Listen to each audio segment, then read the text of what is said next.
When I first started in police work, I had a training officer. His name was Ray.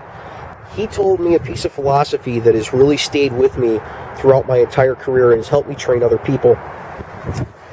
He told me one of my first days that I had him, son, there's a wrong way, a right way, and a better way to do most things in your life. Now, you can learn the wrong way from everybody. You could learn the right way from most people.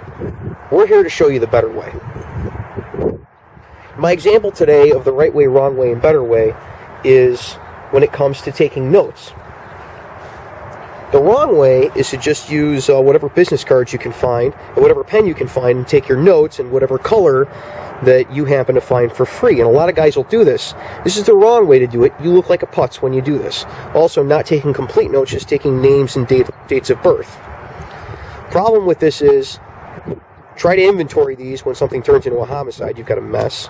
And hand it off to somebody. You look like an idiot because you're using the wrong color ink that's, you're not supposed to be using. It doesn't look professional, like really bright blue ink. And these, on a slightly windy day, have this weird tendency of just floating away on you. The right way is to have a pad of paper and a pen, and these aren't expensive. This is 99 cents. This is like 45 cents. It's very cheap to do it the right way. I have a whole video on how to take notes properly, and part of that is having the right equipment. But you'll notice in that note-taking video, I didn't use just a Bic rollerball. I used a gel ink pen. And there's a good reason for that. Now we're going to go into more than just note-taking. I'm going to talk about all sorts of writing instruments as they are in regards to public safety work in general and police work in specific. But you're going to want to stick around for a lot of other stuff that we have going on about writing instruments as well. It'll be interesting. All right, man, take a seat. Buckle up. Ordinarily, we'd start with orientation of the car here, but we got calls pending, and we got to get to them.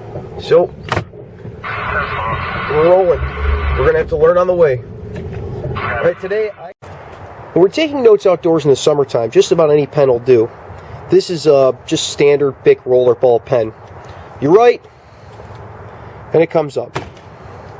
Not a big deal. What I've noticed is when it gets down below freezing, anywhere below freezing, with these Bic rollerball pens, especially if you have them clipped to an outside pocket that's a little ways away from your body, because you've got your body and then body armor, and then if it's clipped to the outside of the body armor, these pens will freeze up in a mighty big hurry. And once you pull, even if you have them on an inside pocket or in your pocket of your pants, as soon as you pull them out and start writing with them, it gets down to about -5, and they'll freeze up as you're using them. Now, the classic solution to this is the old number 2 pencil. Now, the number 2 pencil has a few advantages. To start with, it doesn't matter how cold it is, how much gravity there is, or where you're at, or how wet it is outside. As long as you've got a surface that's write-onable, so something that's paper or wood or porous in any way, the pencil will work. Also, maintenance on the pencil can be done with the knife that you carry in your pocket already. You don't need a separate pencil sharpener, really, because who cares what it looks like? Nobody's going to see you while you're working. And on top of that, it's erasable. Now, being erasable is both a plus and a minus. For notes at the patrol level, when the only person that's going to see the notes likely is you, it's not a big deal. The problem is when you start working a homicide where your notes are subpoenaable.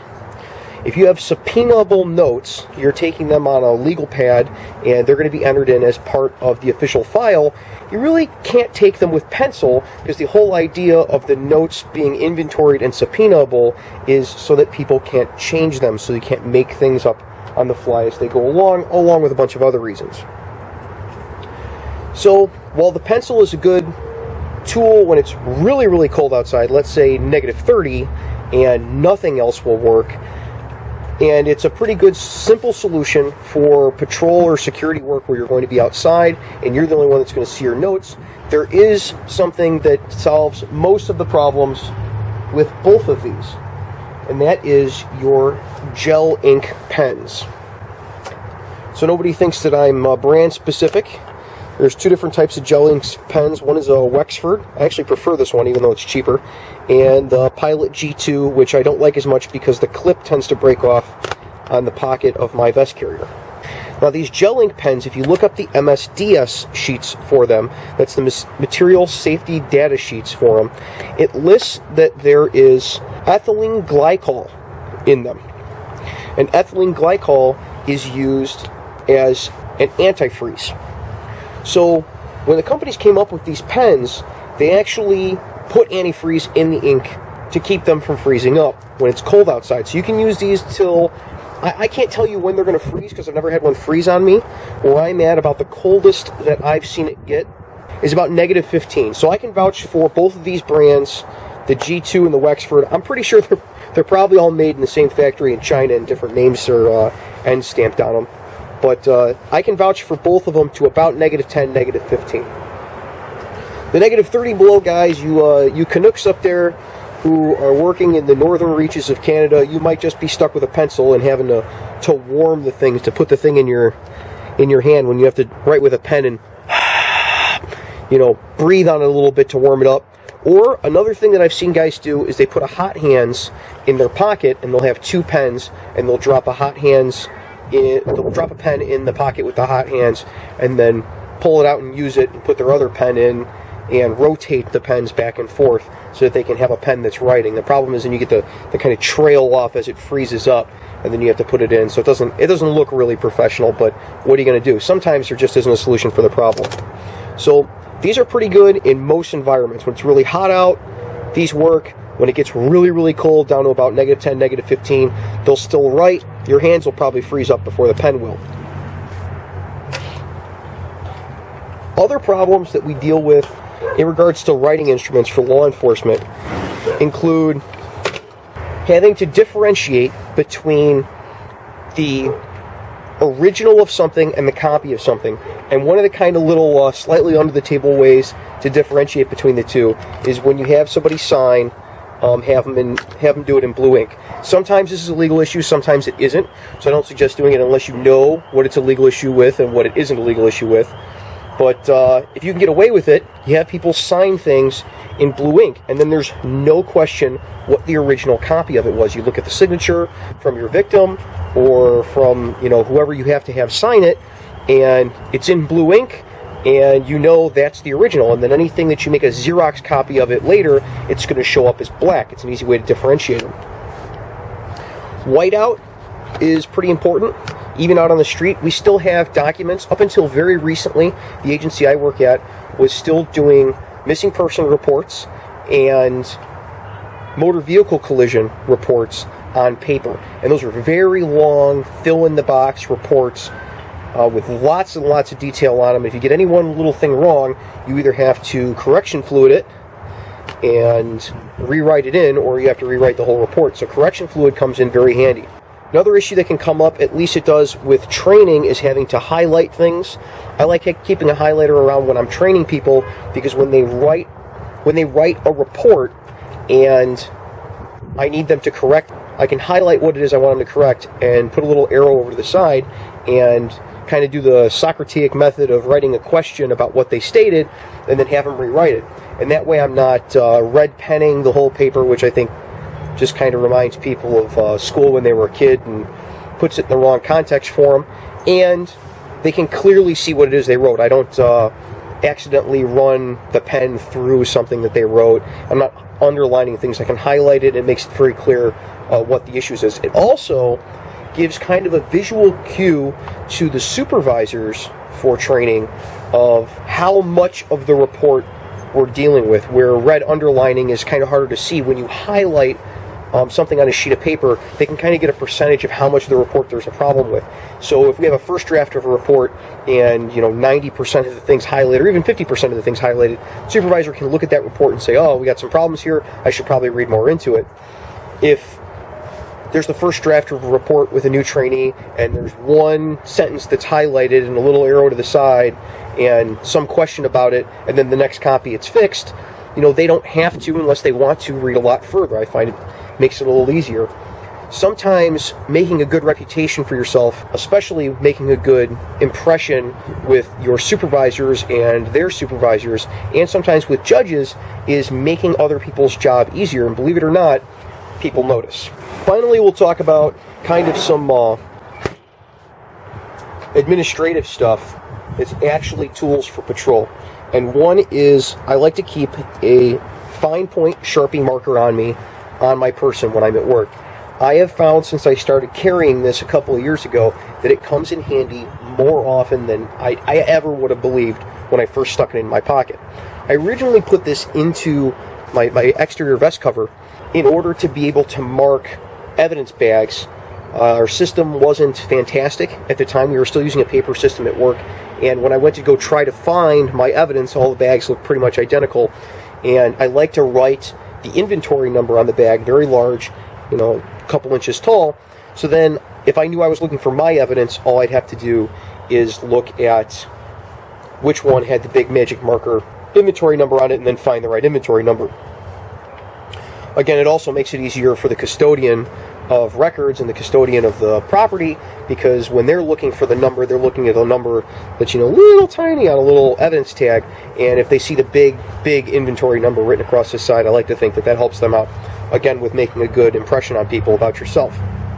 What I found is that it works really well for lots of things where pens, and especially fine points, rollerball or gelling pens, don't work so well for. One of them is if you're going to tag a car as abandoned. You put an abandoned sticker on a car, and if you write on that abandoned sticker in pen, and people then call the phone number on the abandoned sticker to talk to whatever the officer is that's dealing with abandoned vehicles, and he says, all right, well, what's the incident number that's on the sticker? And they go, I don't know, it all washed off, it's just a big blur.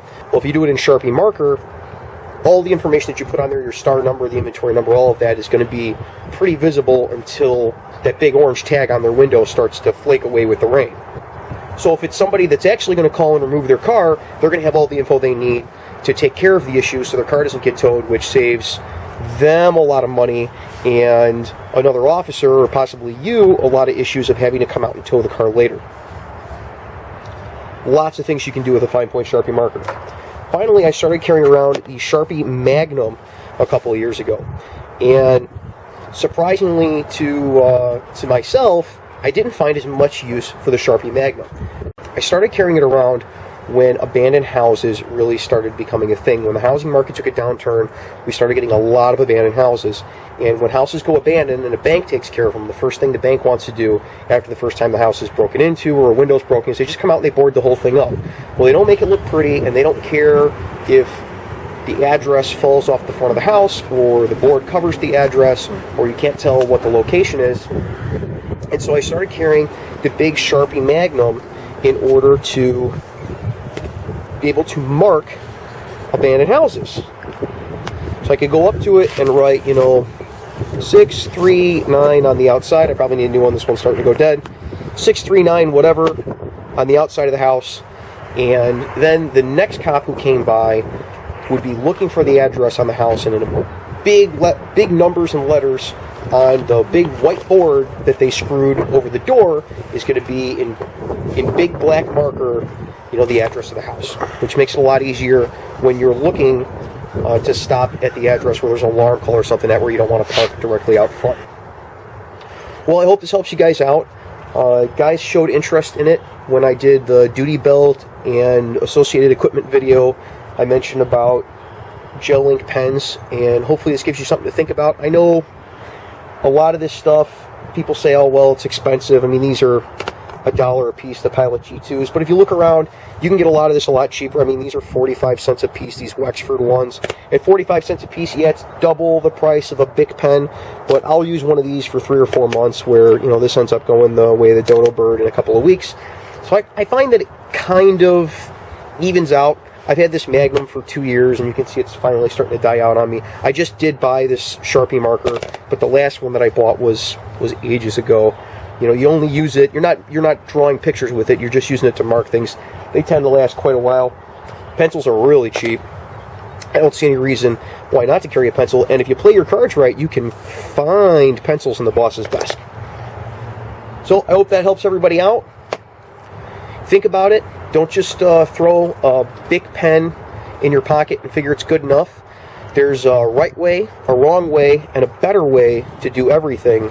And this kind of exemplifies that. There's the wrong way is to just use a blue pen for everything or a red pen for everything. The right way is to have a nice black pen. And the better way is to have a whole variety of writing instruments that you can use for specific purposes. Each of them works better than just using a black pick pen. Well, now, if you like that video, go ahead and subscribe, because there's a whole lot more to come. As soon as I finish up these calls, go 10-8.